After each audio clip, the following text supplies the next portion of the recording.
problème est complexe et que la solution n'est pas simple. Au Mali, effectivement, vous avez une diversité d'acteurs.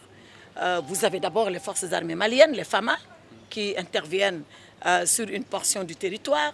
Vous avez la force Barkhane, Serval avant, Barkhane aujourd'hui.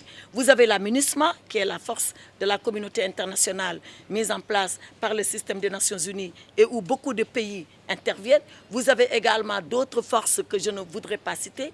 Tout ça rend la situation assez complexe. C'est la raison pour laquelle je disais tout à l'heure que nous devons avoir maintenant une grille de lecture de la situation au Mali, peut-être différente de celle-là que nous avions au départ quand on intervenait pour la première fois sur le terrain malien.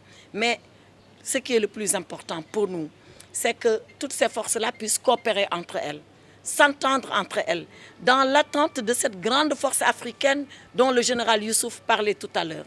Parce que tant que nous n'arriverons pas à cette finalité, il y a encore des efforts à faire. L'Afrique doit aujourd'hui, comme il l'a si bien plaidé tout à l'heure devant les généraux de l'armée sénégalaise, l'Afrique doit pouvoir se doter de sa propre force d'intervention. Une force endogène, mais pas que. Une force autonome sur le plan de son équipement et de son armement. Une force autonome sur le plan de son financement pour qu'on puisse, à chaque fois que le besoin s'en fait sentir, que l'Afrique puisse répondre à l'interpellation des Africains et que l'Afrique puisse apporter une solution aux problèmes des Africains.